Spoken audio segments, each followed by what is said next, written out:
GK challenge for you. મિત્રો 30 માર્ક્સની અહીં GK quiz લેવામાં આવે છે, જેનાથી તમે તમારું નોલેજ ચેક કરી શકો છો. આ ટેસ્ટ આપી તમને ખ્યાલ આવશે કે તમને કેટલું જીકે આવડે છે. એ સિવાય છેલ્લે અલગથી તમને પ્રશ્નો પણ પૂછવામાં આવશે આ વિડીયોની અંદરથી. તેના જવાબ પણ તમારે આપવાના રહેશે, તેથી તમને ખ્યાલ આવશે તમને કેટલું યાદ રહે છે. જોઈએ. મુગલ શાસન તંત્રમાં લશ્કરના વડા કયા નામે ઓળખાતા હતા? ખુદાબખ્શ, મીરબખ્શ, રજાબખ્શ કે જાનબખ્શ? 4 ઓપ્શન આપેલા છે. સાથે સાથે તમે કમેન્ટ બોક્સમાં જવાબ પણ આપતા જજો. સાચો જવાબ આવશે ઓપ્શન બી, મીરબખ્શ. લશ્કરના વડા મીરબખ્શ. પિતાજી પોતે મને મારશે એવો ભય તો ન જ હતો. આપેલ વાક્યમાં પોતે શબ્દ ક્યુ સર્વનામ દર્શાવે છે? ક્યુ સર્વનામ થશે? સ્થળવાચક, દર્શકવાચક, પુરુષવાચક કે સ્વવાચક? તો અહીં સાચો જવાબ થશે ઓપ્શન ડી, સ્વવાચક સર્વનામ થશે. પોતે કેવું થાય? સ્વવાચક સર્વનામ. ગુજરાતી વ્યાકરણમાં પાંચમી વિભક્તિને અન્ય કયા નામે ઓળખીએ છીએ? પાંચમી વિભક્તિનું બીજું નામ કહેવાનું છે. અધિકરણ, કરણ, અપાદાન કે તાદર્થ્ય? તો અહીં સાચો જવાબ આવશે ઓપ્શન સી, અપાદાન. પંચમી વિભક્તિ અપાદાન એનું નામ છે. અંદર આવો ને વાક્યમાં કયો નિપાત દર્શાવેલ છે? તો અહીં જો આવો ને એમાં ને છે તે કયો છે? તો જવાબ આવશે પ્રકીર્ણ નિપાત, જેને લટકણિયા નિપાત તરીકે પણ ઓળખવામાં આવે છે. પ્રકીર્ણ અથવા તો લટકણિયા. સ્ત્રગ્ધરા છંદમાં યતિ કયા અક્ષરે હોય છે? 7, 14, 8, 16, 5, 11 કે 6, 12? તો જવાબ આવશે 7, 14, ઓપ્શન એ. સૂર્યદેવ તમારા કિરણોએ શું ધોળું કર્યું? અંધકારનું મુખ તો કાળું થઈ ગયું છે.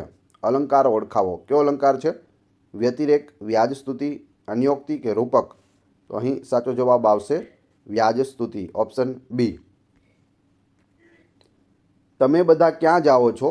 આ વાક્યનો પ્રકાર જણાવો. તમે બધા ક્યાં જાઓ છો? વિધાન વાક્ય, પ્રશ્ન વાક્ય, સંયુક્ત વાક્ય કે ઉદ્ગાર વાક્ય? તો અહીં શું આપેલું છે? પ્રશ્નાર્થ આપેલું છે, એટલે જવાબ આવશે પ્રશ્ન વાક્ય અથવા તો પ્રશ્નાર્થ વાક્ય. ઉપમા ન આપી શકાય એવું આ શબ્દ સમૂહને એક શબ્દમાં વર્ણવો. અનુપમ, નિરૂપમ, અનુરૂપ કે નિરૂપમા? શું જવાબ આવશે? સાચો જવાબ આવશે અનુપમ. ઉપમા ન આપી શકાય એવું એટલે અનુપમ. પરવારી જવું રૂઢિપ્રયોગ કયો અર્થ સૂચવે છે? પરવારી જવું, કામમાં છુટકારો મેળવવો, બધા કામ પૂરા કરવા, કામ પૂરું કરવા ઉતાવળ કરવી, બધા જ કામ પૂરા કરી નવરા થવું? તો અહીં જવાબ આવશે ઓપ્શન ડી, બધા જ કામ પૂરા કરી નવરા થવું. કોઈપણ ચાલુ એપ્લિકેશનમાંથી બહાર નીકળવા માટે કઈ શોર્ટકટ કીનો ઉપયોગ કરી શકાય છે? Alt+F2, Alt+F12, Alt+F4 કે Alt+F8? તો અહીં સાચો જવાબ થશે ઓપ્શન સી, Alt+F4. કોઈપણ કોમ્પ્યુટરમાં ચાલુ એપ્લિકેશનમાંથી બહાર નીકળવું હોય તો Alt+F4નો ઉપયોગ થાય છે. નીચેનામાંથી કયા સર્જક ગુજરાતમાં જન્મેલા નથી? ગુજરાતમાં જન્મેલા ન હોય તેવા મહાદેવભાઈ દેસાઈ, રાવી પાઠક, સ્વામી આનંદ કે કાકા સાહેબ કાલેલકર? તો જવાબ આવશે કાકા સાહેબ કાલેલકર. તેમનો જન્મ છે તે મહારાષ્ટ્રમાં થયો હતો. મહારાષ્ટ્રીયન હતા, છતાં પણ ગાંધીજીએ તેઓના કાર્યને કારણે તેમને સવાઈ ગુજરાતીનું બિરુદ આપેલું છે. કાકા સાહેબ કાલેલકરનું પૂરું નામ પણ પૂછાય છે, તો દત્તાત્રેય બાલકૃષ્ણ કાલેલકર તેમનું પૂરું નામ છે. પંક્તિ અને સર્જક અંગેનું ક્યુ જોડકું ખોટું છે? આમાંથી ખોટું ક્યુ છે તે કહેવાનું છે. તો અહીં સાચો જવાબ આવશે ઓપ્શન બી, કાનુડાને બાંધ્યો હીરના દોરે મીરાબાઈ, એ ખોટું છે. તો આપણે સાચા જોઈ લઈએ. આ શ્વાસની રમતમાં હારી ગયો છું, ચીનુ મોદીની આ પંક્તિ છે. નાના અમથા આજ ભલેને કાલે મોટા થાશું, સુરેશ દલાલની પંક્તિ છે. પાન લીલું જોયું ને તમે યાદ આવ્યા, આ હરીન્દ્ર દવેનું છે. ગણ એ બરાબર કૌંસમાં 1, 2, 3, 4 ના ઉપગણોની સંખ્યા શોધો. કેટલા ઉપગણો થશે? તો જવાબ આવશે 16, ઓપ્શન સી. વર્તુળના કેન્દ્રમાંથી પસાર થતી જીવાને શું કહે છે? વેધ, ત્રિજ્યા, લંબ કે વ્યાસ? શું કહે છે? જવાબ આવશે ઓપ્શન ડી, વ્યાસ. વર્તુળના કેન્દ્રમાંથી પસાર થતી જીવા એટલે વ્યાસ. Blank December is quite colder than the other months. શું આવશે ખાલી જગ્યામાં? એ એન ધ કે નો આર્ટિકલ? તો સાચો જવાબ આવશે નો આર્ટિકલ. આમાં કોઈ પણ આર્ટિકલ લાગતો નથી.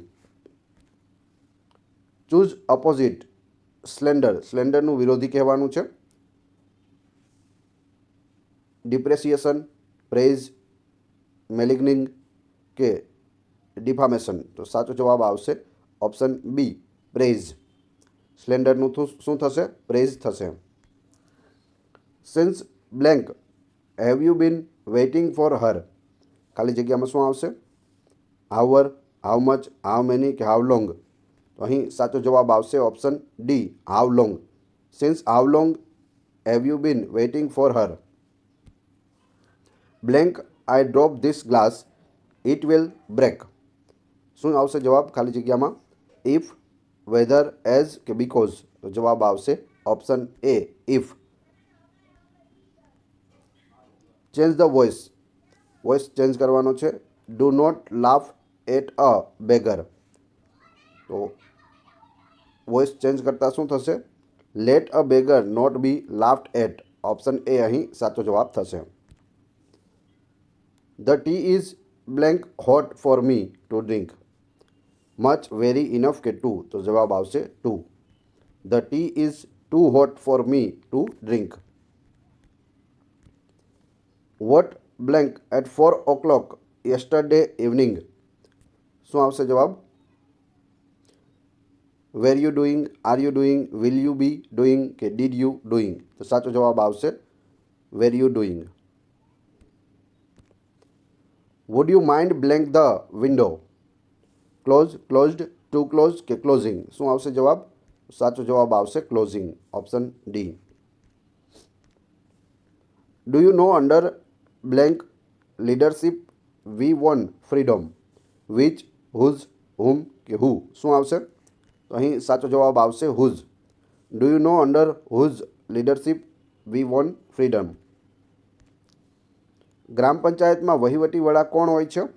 સરપંચ, તલાટી કમ મંત્રી, ઉપસરપંચ કે એક પણ નહીં? તો વહીવટી વડા છે તે કોણ હોય છે? તલાટી કમ મંત્રી હોય છે. ઓપ્શન બી અહીં સાચો જવાબ છે. એક માન્યતા પ્રમાણે તાપી નદી કયા દેવતાની પુત્રી કહેવાય છે? સૂર્યપુત્રી કહેવાય છે તાપી નદી, જે તાપી જિલ્લામાં અને સુરત જિલ્લામાં આવેલી છે. અકબરે કયા ધર્મની સ્થાપના કરી હતી? ઈશોનામ, દીને ઇલાહી, દીન જુર્રત કે દીને ખાસ? તો સાચો જવાબ આવશે દીને ઇલાહી. અકબરે છે તે દીને ઇલાહી ધર્મની સ્થાપના કરી હતી. ભારત દેશ પૃથ્વીના કયા ગોળાર્ધમાં આવેલો છે? દક્ષિણ ગોળાર્ધ, દક્ષિણ પૂર્વ ગોળાર્ધ, ઉત્તર ગોળાર્ધ કે પૂર્વ ગોળાર્ધમાં? જવાબ આવશે ઉત્તર ગોળાર્ધમાં આવેલો છે ભારત દેશ. ત્યારબાદ ભૂમિતિના મૂળ તત્વોના શોધક યુક્લિડનો જન્મ ક્યાં થયો હતો? રોમમાં, એથેન્સમાં, પેરિસમાં કે આ પૈકી એક પણ નહીં? યુક્લિડનો જન્મ છે તે એથેન્સમાં થયો હતો અને તેને ભૂમિતિના મૂળ તત્વોના શોધક કહેવામાં આવે છે. પ્રોટીનની વધુ ઉણપથી કયો રોગ થાય છે?